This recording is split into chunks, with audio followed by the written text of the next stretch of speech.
Fitzy and Wippa. The stars of Jurassic World Dominion. We made a terrible mistake. Chris Pratt and Bryce Dallas Howard. Run! See? Not so bad. Join Fitzy and Wippa. Chris Pratt, Bryce Dallas Howard. It is Fitzy and Wippa here. How are you? Hi, guys. Fitzy and Wippa. What's happening? Honoured to have you on the show, guys. This has been Hey, described happy to be here. as the best Jurassic Park yet. Have you seen it? Yeah, we Yes. have. We were very loved lucky it. Yeah, to see what a it. compliment. So they have seen it and they're saying it. We are are saying saying And it. Wippa And like the movie. We're validating you know it. what? From generation to generation as well that have grown up with Jurassic Park. And obviously, well, the first thing that I want to ask you, when Sam Neill, Laura Dern and also Jeff Goldblum walk in on set for the first time, that, for you guys, that was nerd alert, isn't it? That would have been unbelievable. It absolutely was. I mean, there's no two bigger Jurassic Park nerds than us. I mean, we were 12 and 13 when we saw the film in the theater for the first time. I mean, you know, and it's really like a once-in-a-generation kind of a movie. I think everyone around our age feels the same way. Like, that movie just left this mark on our upbringing. And so to be sharing the screen with them, it's surreal. It's definitely surreal. And then to hear the stories as they're like sitting around just casually talking about shooting Jurassic Park and the big hurricane that came through and nearly killed everybody, and you're like hearing all these behind the scenes scoops on what was going on. And The amazing thing is, it continues to give. So I've got kids that are sort of 5 and 7, you know, and they're just being introduced to it now. I showed them a little earlier on the first one and they were scared of it, but now they understand the excitement of the possibility of what Jurassic Park is. So they're now obsessed with it, a new generation altogether again. oh, I love that. Well, certainly, yeah, Jurassic Park, it's certainly timeless. I mean, you know, every kid that I know of, and a lot of adults, the kid inside of them is just intrigued by dinosaurs, by the fact that these things are real. Like, if there wasn't empirical evidence proving their existence, there's no way you'd believe that, like, a lizard that's 5 stories tall once roamed around where you grew up. You know, it's like, that's not real. It's like dragons, but only if dragons absolutely existed, and we have proof of that. So it definitely captures your imagination, our love for science, and it looks so damn real on the screen. It's like you're actually showing kids what dinosaurs really look like, and that's pretty cool. Well, on that, when you're filming and there has to be a stand-in for a dinosaur, what are we doing there? Is it just like a broomstick with...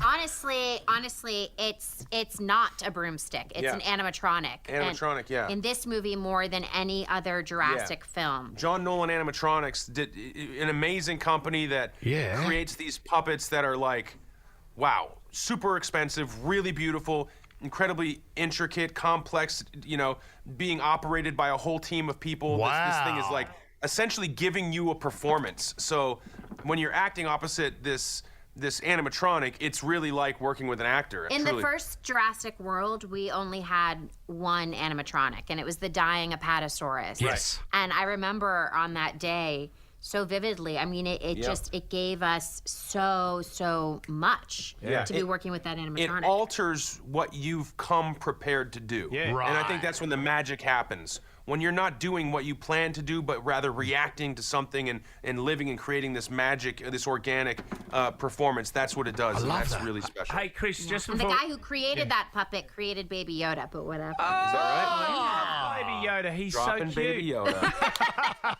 Hey, John Rosencrantz, he just retired. Yeah. Chris, I've just put up a tweet that says, I just got a text message from Steven Spielberg. So annoying. I'll have to get back to you later about Jurassic Park 8. I know you did that in 2010 about Jurassic Park 4. Was there tactics in that, Chris? Was that the moment that you did that got you over the line? No, to me, back then, it was all about being funny. I was on Parks and Rec. It was before iPhones even, I think. It was like, I had this thing called a flip video, which was like a little video camera, and they wanted people to do behind-the-scenes stuff and do funny stuff. And the fact that it even got to me meant that the first 7 people said, no, I don't want to do that. And so they got down to number 8 on the call sheet and said, Chris, you have to do this. I was like, sure. And so at that point, it was just about jokes. And for me, it's evident that was so far-fetched that it was literally a joke. Like, I made it a joke because the irony was, of course he's not going to put me in any of his Jurassic Park movies. And so Yeah, in hindsight, seeing that, like I hadn't even remembered doing it when I saw the video. I was like, We were together the day that you remembered we were in the jungle. It was the day when you like hold out your hand and then I run past you. Yes, that's right. We were shooting that and Chris came to me and he was really shook and he was like, That's right. Bryce, you have to see this thing that I filmed like years ago. I didn't even remember this. And I watched it and I was like, what? What? Meant to be. Insane. Any other franchises you want to be involved with? yeah, I'm gonna be like, Quentin Terminator? Tarantino just texted me about the job with Brad Pitt, and like, let's go. Hey, we need to I'm gonna go come up with some good stuff. Chris Nolan I'm waiting.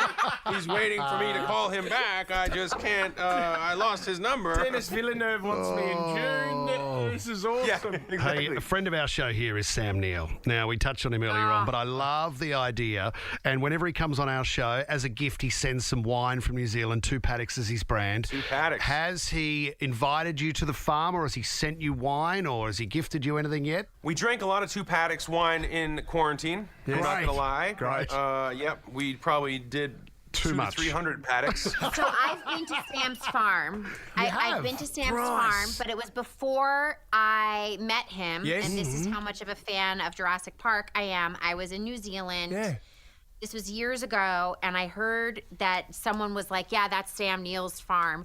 And I trespassed, and I walked onto his land, and I was like looking for Sam Neill, and he wasn't there. And Security that's escorted. Did you tell him that? Have you told him that? The restraining order stands, which made filming with Sam Neill really complicated. Really hard. We had to create an animatronic Sam Neill to get around. be trusted around him. But have you told him that story since then? No.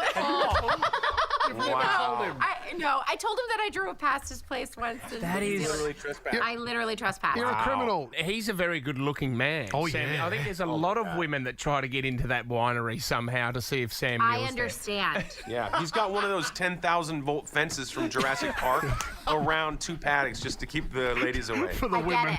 get it. I get it. Oh, you guys are brilliant. Jurassic World Dominion. It's out cinemas June 9. Chris Pratt, Bryce, Dallas Howard. Thank you so much for coming on the show. Thank you guys. So good talking to you. Thanks, guys. Take it easy. See you, team.